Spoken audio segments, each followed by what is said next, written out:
En una entrevista que pueden ustedes encontrar en YouTube, en la que el director de cine norteamericano Oliver Stone entrevista a Vladimir Putin, en uno de los fragmentos de una entrevista de 4 horas editada, le pregunta por la homosexualidad y le pregunta por cómo es posible que en Rusia no se pueda difundir la ideología de género en las escuelas y no se pueda hacer proselitismo homosexual.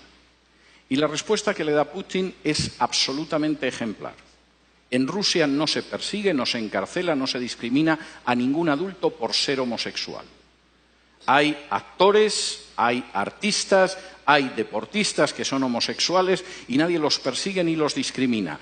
Pero no vamos a tolerar que adoctrinen a los niños en una ideología que es contraria a la familia. Porque la base de esta nación es la familia.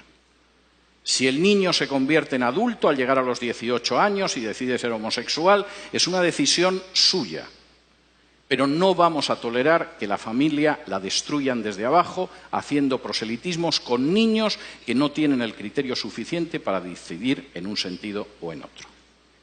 Yo puedo estar muy poco de acuerdo en muchas cosas con Putin, pero ahí le doy toda la razón. En el caso de China, todavía son más estrictos. Y he tenido ocasión de hablar con chinos acerca de esto.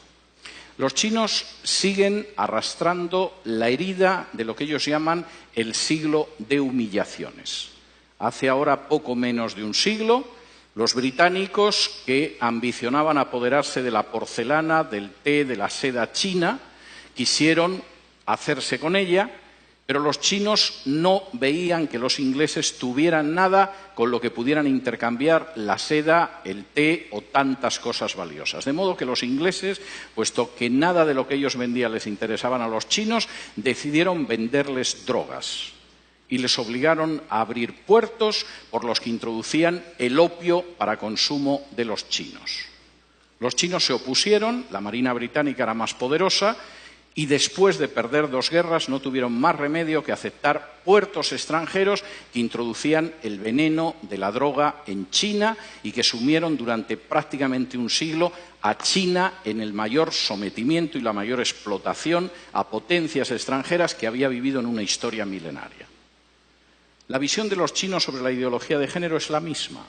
Esto es peor que el opio que trajeron los ingleses. Y si dejamos que entre en nuestra sociedad y que destruya la familia, el efecto va a ser peor que el opio británico. No lo vamos a tolerar. No porque seamos cristianos, el régimen es un régimen ateo, sino porque creemos en la familia y sabemos que la nación se basa sobre la familia. Me da mucho pesar que naciones que no son cristianas, sin embargo, a la hora de defender a la familia, parece que tienen una idea más clara que otras naciones que supuestamente lo son. En quinto lugar, y esto es tremendo, la ideología de género es una bomba de relojería demográfica. No hay nación ni cultura que pueda sobrevivir con un crecimiento demográfico inferior al 2,5. Están ustedes ya por debajo del 2,5 en la República Dominicana. Hasta el 2,3, que es su tasa de crecimiento en estos momentos, tienen posibilidad de reacción. Todavía es reversible, quizá en una generación, un proceso de desplome demográfico. A partir del 2% no hay esperanza. Cualquier cultura, cualquier nación está condenada sí o sí.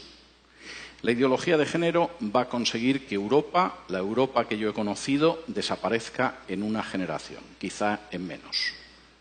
En España la tasa de crecimiento demográfica es del 1,1. Es normal, hemos matado más de 1 millón de criaturas en el vientre de sus madres, siguiendo la supuesta salud sexual y reproductiva. La tasa de crecimiento de los musulmanes en España es del 8,1. Como ven, el futuro que le espera a la cultura española y a la nación española no es ideal. Reduzcan ustedes su tasa de crecimiento. Bajen del 2,3 en el que están ahora a un punto de crecimiento demográfico donde se condenen a sí mismos como país y como cultura. Y después solo falta que puedan entrar en masa inmigrantes de otro país sin ningún tipo de control y la República Dominicana que ustedes conocen habrá desaparecido antes de un cuarto de siglo. Denle las gracias a la ideología de género en ese sentido. Finalmente, y esto me parece muy importante, la ideología de género es un ataque directo contra la soberanía nacional. Finalmente, no es algo que deciden los políticos de este país. Los políticos de este país, en muchos casos, ignoran qué es la ideología de género, como los políticos de otro país. En otras ocasiones solo piensan en su propia promoción personal.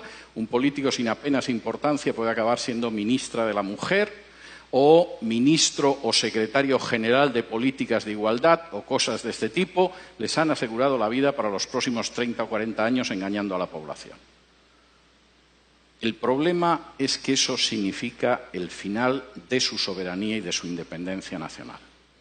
La ideología de género se está imponiendo en países donde para poder recibir ayuda de instituciones internacionales, préstamos, renovación de créditos, se exige y se presiona a esos países para que admitan en su derecho interno la ideología de género. Y he tenido la posibilidad de hablar con dirigentes de países de Hispanoamérica y no de Hispanoamérica que tenían que confesar las angustiosas presiones que habían recibido de organizaciones ligadas a Naciones Unidas o al Departamento de Estado de Estados Unidos para admitir la ideología de género en su seno o enfrentarse con una situación difícil desde una perspectiva económica.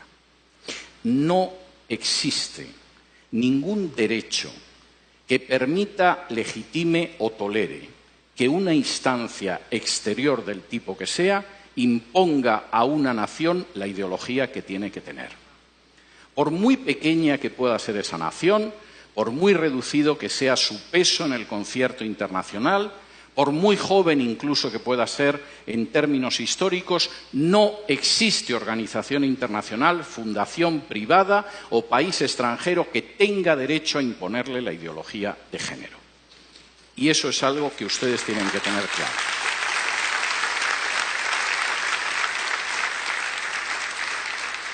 Y si me lo permiten, antes de pasar al terreno de las preguntas, quisiera realizar un paralelo a una situación esencial en la historia de Israel. Cuando de pronto, después de recibir las normas que podían permitir que Israel viviera como una nación ejemplar, como una luz para las naciones, como una verdaderamente nación próspera, las palabras que aparecen en la Escritura es: delante de vosotros he colocado el camino de la vida y de la muerte. Ustedes tienen ahora mismo delante de sí mismos el camino de la vida o de la muerte. Esto no es algo que va a suceder dentro de 10, de 15, de 20 o de 30 años. Ahora mismo tienen delante el camino de la vida o el de la muerte. Tienen delante un camino de vida en el cual puedan construir esta nación sobre la base de familias equilibradas, armoniosas y fuertes, donde puedan educar a sus hijos en la verdad y en el temor de Dios, donde puedan hacer que salgan buenos ciudadanos de sus familias, donde puedan conservar la independencia y la soberanía nacional y donde conserven la libertad y el derecho a decidir la educación. Y ese es un camino de vida para este país, como para cualquiera. O tienen delante el camino de muerte, el camino en el que van a ver cómo su soberanía nacional desaparece, cómo se destruye la familia natural, cómo se acaba con el sistema educativo, cómo se levanta un sistema de mordaza totalitaria sobre los ciudadanos de este país, cómo se tritura el principio de igualdad bajo la ley, cómo su demografía desaparece y cómo al final se encuentran condenados como cultura o como nación. Delante de ustedes ahora mismo hay un camino de vida y hay un camino de muerte encarnado en la ideología de género. Ustedes son los que tienen que decidir. Muchas gracias.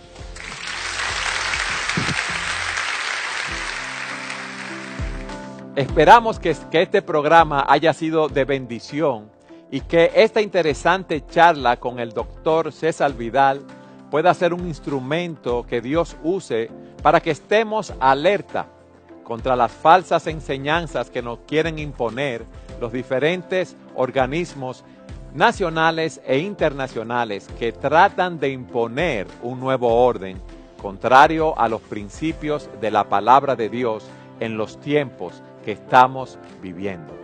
Gracias por habernos acompañado en su programa